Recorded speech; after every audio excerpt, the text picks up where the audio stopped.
కాటుకు చెప్పుదెబ్బ అంటే ఇదేనేమో. బంగ్లాదేశ్లో షేక్ హసీనా ప్రభుత్వం పడిపోయిన తర్వాత భారత వ్యతిరేకత పతాక స్థాయికి చేరడం తెలిసిందే. తాత్కాలిక సారథి యూనస్ అండతో ఈశాన్య రాష్ట్రాలను వేరు చేస్తామని భారత్నే బెదిరిస్తున్నాయి అక్కడి ఉన్మాద మూకలు. హిందువుల మీద దాడులు, హత్యలు జరుగుతున్నా పట్టించుకోవడం లేదు. మరోవైపు బంగ్లాదేశ్ క్రమంగా పాకిస్తాన్, చైనాలకు దగ్గరవుతోంది. ఈ పరిణామాలను సీరియస్గా తీసుకుంది భారత్. క్రమంగా ఆ దేశానికి బుద్ధి చెప్పేందుకు సిద్ధమైంది. ఈ క్రమంలో బంగ్లాదేశ్కు ప్రతి ఏటా అందించే ఆర్థిక సాయంలో సగానికి సగం కోత పెట్టింది. కేంద్ర ఆర్థిక మంత్రి నిర్మలా సీతారామన్ పార్లమెంట్లో ప్రవేశపెట్టిన 2026-27 కేంద్ర బడ్జెట్లో తీసుకున్న నిర్ణయం బంగ్లాదేశ్ను షాకింగ్కి గురిచేసింది. ఇరుగు పొరుగు దేశాలతో సత్సంబంధాల కోసం, అక్కడి అభివృద్ధి కార్యక్రమాల కోసం సాయం అందించడం మన దేశ ఆనవాయితీ. ఇందులో భాగంగా కేంద్ర బడ్జెట్లో గతేడాది బంగ్లాదేశ్కు 120 కోట్ల రూపాయలు కేటాయించారు. అయితే ఈ ఏడాది ఈ సాయాన్ని 60 కోట్లకు పరిమితం చేసింది భారత్. అదే సమయంలో భూటాన్కు అత్యధికంగా 2288 కోట్లు కేటాయించారు. నేపాల్కు 800 కోట్లు, మాల్దీవులు, మారిషస్లకు చెరో 500 కోట్లు అందిస్తున్నాం. ఆఫ్ఘనిస్తాన్కు 150 కోట్లు, శ్రీలంకకు 400 కోట్లు, మయన్మార్కు 300 కోట్లు కేటాయించి ప్రాంతీయ సహకారాన్ని బలోపేతం చేసే ప్రయత్నం చేస్తోంది భారత్.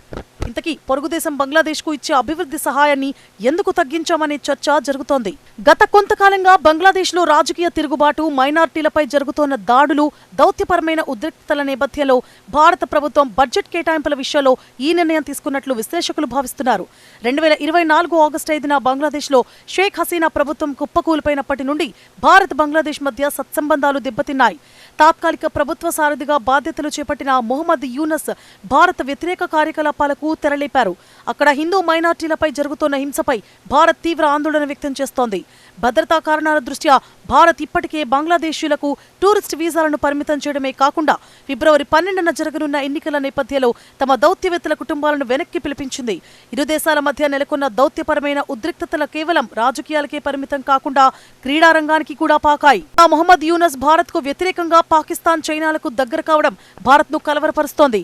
వాస్తవానికి బంగ్లాదేశ్ ఒకప్పుడు పాకిస్తాన్లో భాగమై 1971లో జరిగిన యుద్ధం తర్వాత పాకిస్తాన్ నుంచి విడిపోయి బంగ్లాదేశ్ ఏర్పడింది. ఈ పోరాటంలో భారత్ ఎంతో సాయం అందించింది. భౌగోళికంగా ఈ రెండు దేశాల మధ్య దాదాపు 1500 కిలోమీటర్ల భారత భూభాగం ఉంది. ఇటీవల యూనస్ పాక్ ప్రధాని షెహబాజ్ షరీఫ్తో భేటీ అయి ఆ దేశంతో సత్సంబంధాలను బలపరుచుకోవడం భారత్కు తీవ్ర అసంతృప్తి కలిగించింది. ఈ క్రమంలో కరాచీ నుంచి బంగ్లాదేశ్లోని చిట్టగాంగ్ పోర్టుకు కార్గో షిప్స్ ప్రారంభమయ్యాయి. తాజాగా ఇరు దేశాల మధ్య విమాన సర్వీసులను కూడా పునరుద్ధరించారు.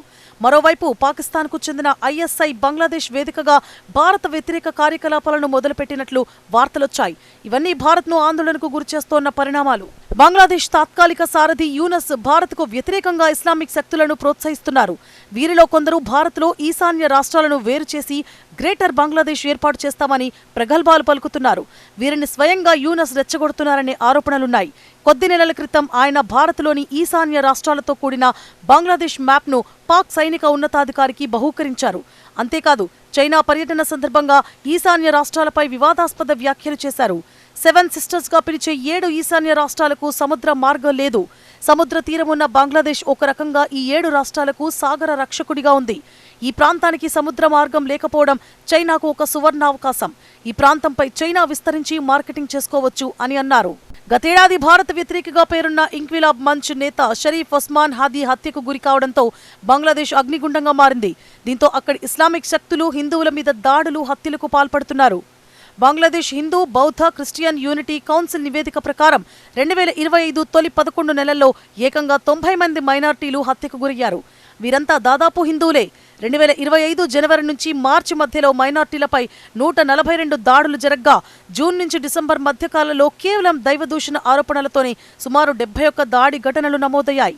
ఈ ఘటనపై యూనస్ ప్రభుత్వం చూసి చూడనట్లు వ్యవహరిస్తోంది. బంగ్లాదేశ్లో హిందువులపై జరుగుతోన్న హింసపై భారత్ తన నిరసన తెలియజేసినా చలనం లేదు. ఈ పరిణామాల నేపథ్యంలో బంగ్లాదేశ్కు ప్రతి ఏటా అందించే ఆర్థిక సాయానికి భారత్ కోత పెట్టడం ప్రాధాన్యతను సంతరించుకుంది.